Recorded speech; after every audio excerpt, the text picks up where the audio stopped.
Hola, buenas noches, bienvenidos a Palabra Precisa. Hoy nos acercaremos a un tema de muchísima actualidad y de interés no solo para Cuba. Si usted es activo en las redes sociales, sabrá que es en ese escenario donde encuentran espacios las historias que intentan desdibujar la realidad de nuestro país. Es lo que hace el conjunto de multimedios de prensa digitales creados con ese propósito. Son los que los últimos días convirtieron, por ejemplo, en opositor a una persona con evidentes trastornos mentales, quien se desnudó en un mercado de la ciudad de Santa Clara. Acompañan las denuncias con lenguaje de adultos de una supuesta exfiscal y anuncian con grandes titulares que los dos médicos cubanos secuestrados en Kenya en realidad desertaron, escuche esto, de la misión estatal y están al servicio de una tribu que les ofrece una buena paga. Nada que para esos medios los gobiernos de Cuba, Kenia y Somalia mienten sobre el asunto, una matriz venenosa que de paso enloda el altruismo de nuestros médicos, nominados por cierto al Nobel de la Paz por unas 390 personalidades de casi 70 países.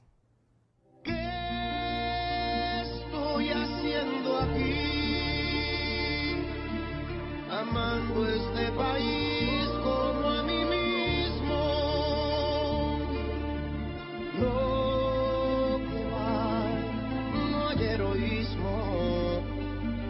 vine a darle un beso al mundo y nada más. Pandemonium capital de los infiernos. Solo por los temores se filtra el alma. Restos de quien al instante deshicieron. Niños que tras el hambre se irán con calma. Viejos jinetes del horror que han aprendido con la distancia anestesiarnos los disensos, con sensación de no es aquí, no es a mí, no son los míos. De esto que veíamos no se habla en esos medios. Realidades de esa naturaleza no tributan a sus objetivos, por tanto no los abordan, de modo que las silencian o las tergiversan al tiempo que hiperbolizan todo lo que no sale bien en Cuba. No faltan entonces los que pregunten por qué los medios públicos se hacen eco de hechos que tienen presencia apenas en Internet. Y es cierto, pero no es toda la verdad. Junto a estos de contenidos burdos y abiertamente confrontacionales, coexisten otras construcciones más elaboradas con lenguajes suaves y engañosos, intencionados hacia algunos sectores de la sociedad cubana a los que pretenden conquistar. Y es que en la guerra mediática contra Cuba se aplican no pocas recomendaciones de los manuales de golpes blandos y de guerras silenciosas, ya probados por cierto en otros países, con realidades distintas a la nuestra y valga decir que no siempre con el éxito esperado. Mis invitados de esta noche han escrito sobre estos temas, por eso doy la bienvenida y me place muchísimo recibir a una joven, Karima Oliva Bello, también a Javier Gómez Sánchez, psicóloga ella y él, decano de la Facultad de Arte y Medios de Comunicación Audiovisual de ELISA. A ambos les agradezco muchísimo, me acompañen esta noche en Palabra Precisa. Y Karima, yo te propongo que quizás un poco faltemos a la caballerosidad y que vayamos con Javier. Javier, no hay problema. No hay problema en ello, No. ¿verdad? Javier, yo quiero que hablemos de esta articulación. Cuando uno revisa estos medios y busca esas intencionalidades, uno entiende, descubre que hay una cierta articulación entre ellos. ¿Por qué? Gracias por la invitación. En algún momento, tal vez en el transcurso de los últimos 2 años, el sistema de medios digitales creados para la guerra mediática contra Cuba y con el uso de las redes sociales, entiéndase, en algún momento se identificaban como medios independientes, transitó de una dinámica que podía ser de información contra desinformación. O sea, estos medios digitales independientes se erigían como los informadores de lo que el gobierno no informaba o que hablaban de los temas que el gobierno no tocaba. A partir de que, indudablemente, el sistema de medios públicos cubanos ha ido ganando en dinamismo y ante determinados sucesos que tal vez en algún momento demoraban varios días en emitirse una nota oficial, este tipo de situaciones, entonces se emiten unas informaciones mucho más inmediatas. Ellos han ido transitando hacia una dinámica que más bien es de emotividad contra racionalidad. Eso se ha acelerado como parte de lo que hemos vivido tan difícil con la pandemia, porque han encontrado una situación en la cual generar estados cada vez más de frustración, cada vez más de desasosiego, cada vez más de incertidumbre. A partir de situaciones que son reales y que a todos nos afectan, como puede ser el desabastecimiento, como puede ser la expectativa ante legislaciones, como puede ser el ordenamiento monetario, la situación económica. Entonces se han convertido en dinámicas que permanentemente buscan la irritación de la población y de ese público que está permanentemente en función de las redes sociales. Diariamente vemos un show nuevo, una situación nueva que se cultiva para generar irritación y molestia permanente en ese público. Ya que tocas este tema, Javier, a mí me gustaría que vayásemos con un fragmento de los minutos iniciales de un documental sobre el sociólogo estadounidense Gene Sharp, reconocido por sus teorías y estrategias conspirativas no violentas para deponer gobiernos y sistemas políticos legítimamente constituidos. Y esto marca la diferencia. No acatan las órdenes de favor de Washington, claro está, y esto lo podemos apreciar en este fragmento que vamos a compartir antes de continuar con nuestro debate de esta noche. Me llamo Gene Sharp y este es mi trabajo.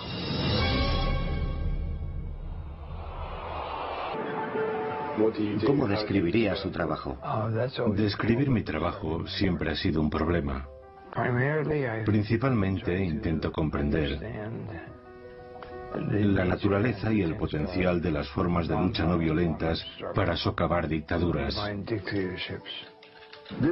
Esta es una técnica de combate.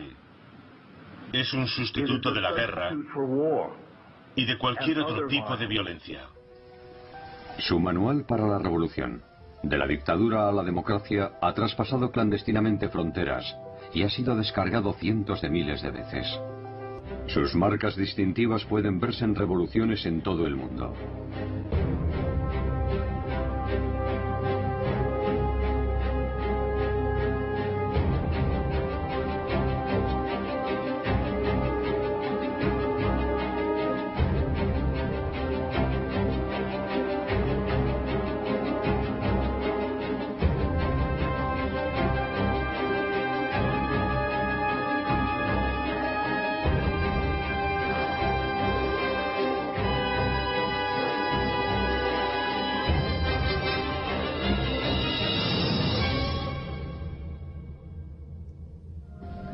Los libros de Jim contienen 198 métodos de resistencia no violenta.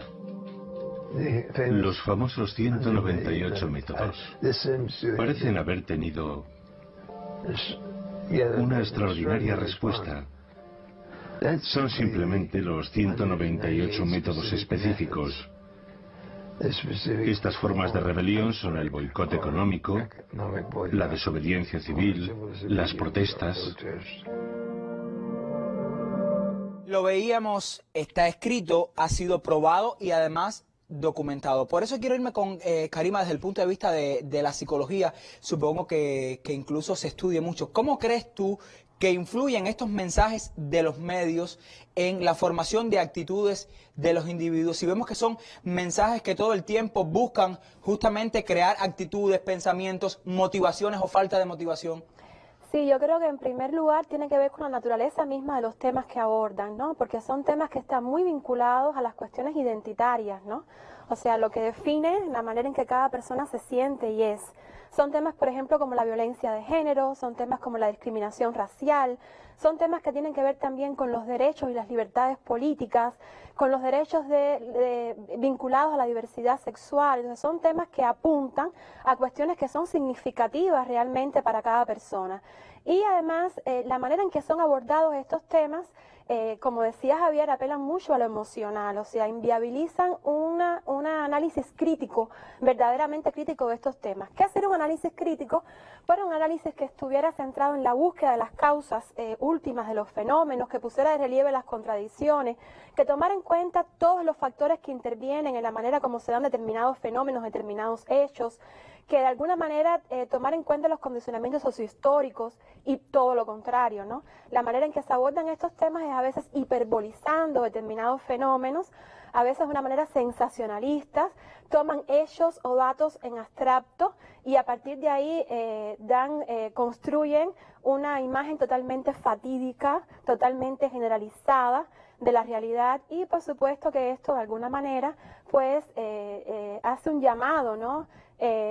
A movilizar emociones más que a poder analizar realmente qué es lo que está pasando desde una perspectiva un poco más racional. Javier, tú lo has estudiado incluso desde los medios de comunicación propiamente. Uno nota que estos mensajes están dirigidos a sectores, a temas específicos. ¿Qué buscan? ¿Por qué de esa manera? A ver, primero lo que se utiliza es crear la sensación en este público de que ante determinadas realidades que son angustiosas para ellos o que ellos se identifican con esa realidad y que son situaciones que efectivamente ocurren en esta sociedad, el gobierno no está haciendo nada, no se está avanzando en legislaciones que son necesarias, no existe ningún tipo de programa, cuando en realidad se existe. Primero hay que tener en cuenta que en la guerra mediática ya la fake news, que siempre se habla de la noticia falsa, ya no es la herramienta principal. Es la utilización de la realidad, cosas que efectivamente ocurren. De forma real, en nuestro país ocurren feminicidios. Estadísticamente existe este fenómeno. Ocurre la violencia de género, es algo contra lo que debemos luchar. Ocurre discriminación, ocurre en todo tipo de situaciones, ocurre brutalidad policial, ocurre en todas las sociedades. La cuestión radica en generarle a determinado público la sensación de que no existe nada que se esté haciendo respecto a eso. E irle generando cada vez un estado de presión, o sea, que vaya presionando desde dentro al público en esta frustración y simplificando cada vez más un discurso respecto a las posibles soluciones para el avance de eso. No solo se crea la sensación de que no existe nada, sino que además hay un desinterés porque exista algo. Ahí viene entonces una simplificación, un fenómeno muy complejo, en cual se siembra la idea de que con una ley eso se soluciona automáticamente. ¿Por qué? Porque en estas manipulaciones la simplificación del discurso es muy importante para generar estados de fanatización. Entonces la persona no es llevada por parte de estos medios digitales a un discurso mucho más complejo, mucho más profundo y analítico de situaciones como puede ser la violencia de género, que necesitarían todo un programa y una estrategia nacional mucho más allá de simplemente lo legislativo, y se reduce todo a que hace falta una ley. Y hace falta una ley, y hace falta una ley, y hace falta una ley, y la persona se va fanatizando con la idea de que con una ley se solucionará todo, y que el gobierno, sobre todo, que el gobierno no le interesa que exista una ley. Ocurrió también con el tema de bienestar animal, y aquí es muy importante cómo el gobierno tiene que acompañar todos los procesos legislativos con un cúmulo de información para evitar que esto ocurra, esta acumulación de presión vaya ocurriendo. Si esas audiencias no reciben permanentemente información y transparencia sobre esos procesos legislativos, son fácilmente manipulados por estos medios digitales. Hay otros temas, Javier, Karima, que pareciera que no existen para estos medios. O sea, estos que quizás son más peliagudos, que tocan la sensibilidad de las personas, son los temas. Sin embargo, hay otros, sobre todo los relacionados con las cosas buenas que suceden en Cuba, uno no las ve. Sí, exactamente. Yo te voy a poner un ejemplo, ¿no? Y lo voy a poner siguiendo esta idea de Javier de lo que pasa con la temática de género en específico. En el país hay toda una agenda de trabajo en relación con el tema. Se acaba de declarar que va a haber un observatorio de violencia de género, una cosa que coloca al país en una posición de mucha ventaja con relación a eso, porque un observatorio va a permitir hacer un seguimiento de cuáles son los casos, un diagnóstico de las causas en que están ocasionando estos episodios de violencia. Y al mismo tiempo, por ejemplo, la Gaceta Oficial de la República acaba de publicar un decreto presidencial que aprueba el programa integral para el adelanto de la mujer. El término adelanto, que ha sido muy criticado, es un término que no es nuestro, es un término de las Naciones Unidas. Y al mismo tiempo que está pasando todo esto, que te das cuenta que hay una agenda de trabajo en curso para la atención de todos los problemas, tú te encuentras entonces a los medios que tienen una agenda subversiva, hablando de que el tema de la violencia de género en Cuba equivale a decir que estamos ante un pozo ciego. O sea, es el término que usan. Tú dices, un pozo ciego, ¿qué cosa es un pozo ciego? Ahí no hay nada, ¿no? Quiere decir que te están brindando la idea de que las mujeres no tienen un amparo legal contra la violencia, de que las mujeres no tienen a dónde acudir en caso de ser víctimas de violencia, de que no existen protocolos o programas de atención a la mujer, de que los casos quedan impunes. E incluso una cosa muy característica de estos medios, Lázaro, es que la idea de Pozo Ciego también remite a buscar una equivalencia entre lo que pasa en Cuba y lo que pasa en otros contextos internacionales, donde se hay una impunidad marcada ante todos estos fenómenos de violencia, a pesar de que existen leyes integrales contra la violencia de género. Entonces yo creo que sí, que todo el tiempo están apostando a que lo que ellos no dicen es como si en Cuba no pasara. Por ejemplo, como el bloqueo, no hablan del bloqueo. O los éxitos en el enfrentamiento a la pandemia. Por ejemplo, no hablan de las vacunas prácticamente. En el mismo momento que Cuba estaba anunciando que había 5 candidatos vacunales, que yo creo que eso ningún país del mundo, incluso desarrollado, lo puede mostrar, ellos estaban pues montando otros performances, otros shows mediáticos para desviar la atención de ahí.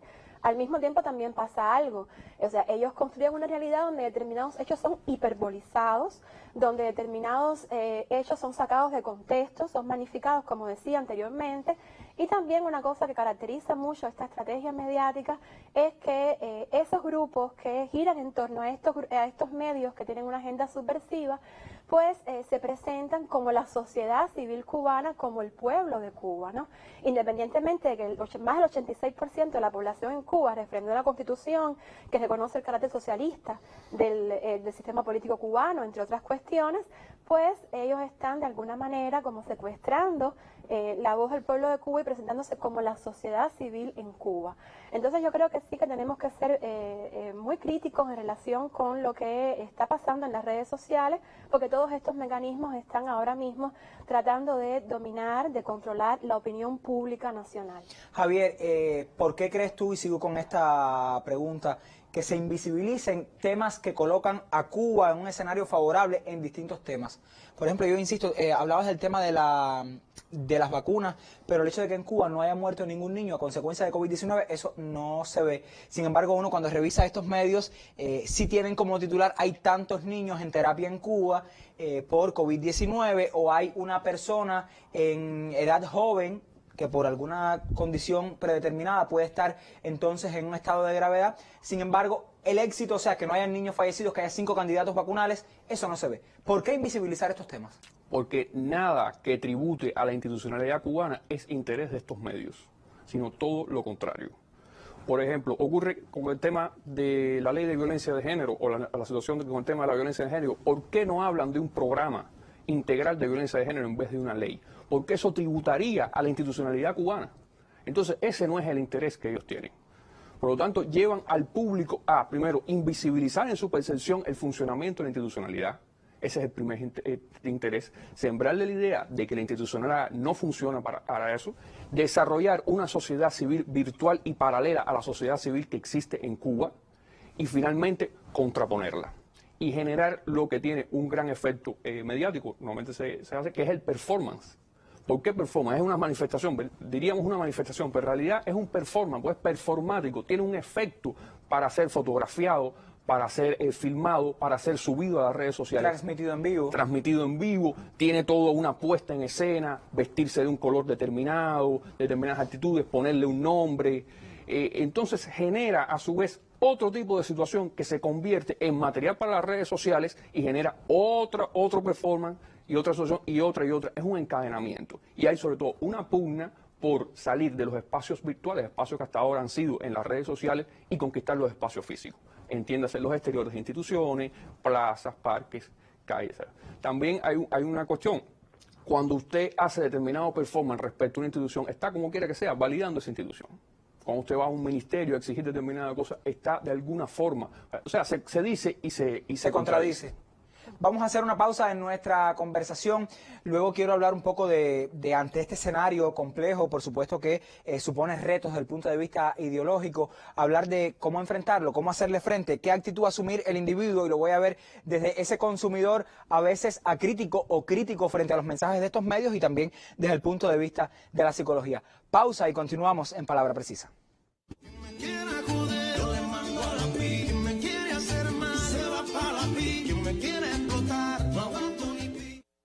En algún momento ustedes hablaban o mencionaban a los que podrían preguntarse la pertinencia, Javier, Karima, de visibilizar estos temas, denunciar las acciones de algunos individuos y el papel de ciertos medios llamados independientes. Y mi última pregunta, que tiene que ver con retos también, con cómo afrontarlos, sería: ¿creen ustedes que esto sea oportuno, es válido en el escenario que vive Cuba hoy? Yo creo que sí, yo creo que pensando cuáles pudieran ser formas de enfrentamiento a lo que estamos viviendo, yo veo 3 direcciones claras, Lázaro.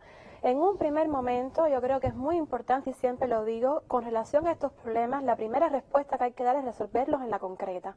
O sea, yo creo que son problemas que tienen que ser abordados con los grupos que son afectados, y más en este escenario de cambios que estamos viviendo.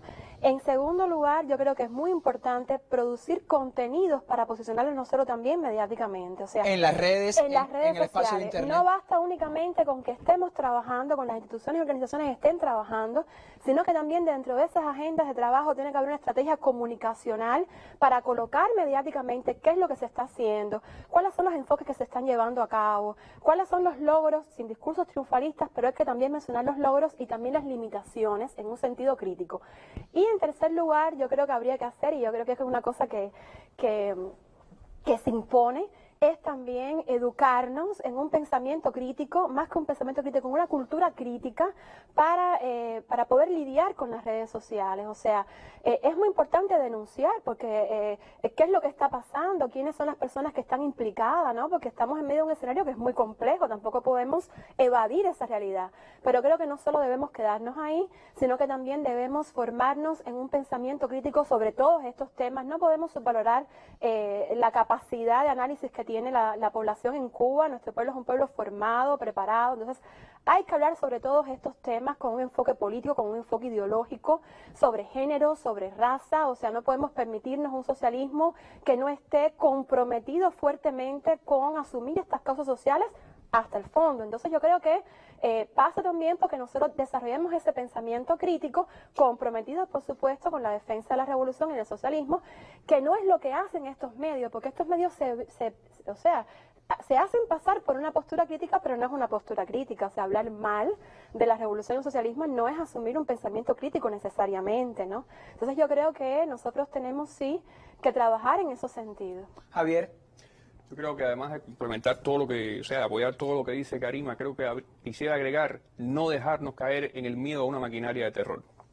Todos estos fenómenos mediáticos van acompañados de una maquinaria de terror que se dedica a inhibir cualquier posibilidad que haya de una opinión contraria, una opinión divergente, una alerta o que se denuncie el funcionamiento de estos medios. Hoy por hoy, por ejemplo, hablar estadísticamente de cómo funciona el tema de la violencia de género en América Latina respecto a Cuba puede ser objeto de un linchamiento mediático.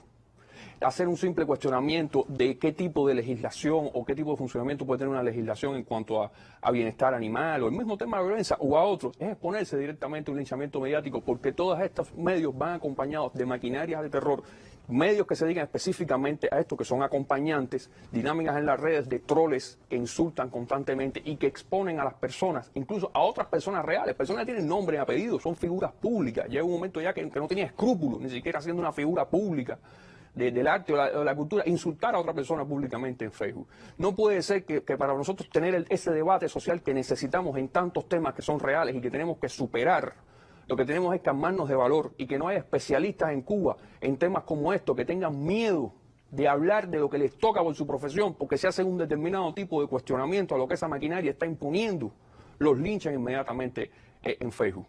A eso tenemos que enfrentarnos y eso es lo que tenemos que superar. Muchísimas gracias, Javier, también Karima, por habernos acompañado esta noche. Por supuesto, es un debate que tuviese mucho más para aportar otras aristas. De cualquier manera, desde Palabra Precisa, nosotros recomendamos la lectura crítica de cada uno de los asuntos que puedan trascender en los medios, en Internet, en las redes sociales, porque quedarnos solo con una lectura o con ese titular grandilocuente, absoluto, que hiperboliza una realidad, nos puede llevar a creer que esa es la única realidad que existe en nuestro país. Gracias otra vez, Karima. Gracias, Javier. Usted recuerde, vuelva el próximo viernes después de la novela para seguir poniendo aquí la palabra precisa. Buenas noches.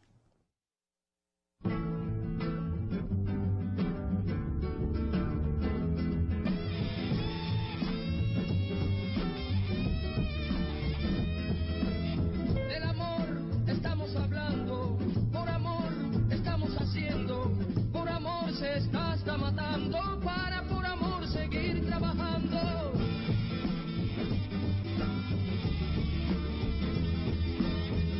Que nadie interrumpa el ritmo, queremos amar en paz, para decir en un grito, Cuba va, Cuba va, Cuba va.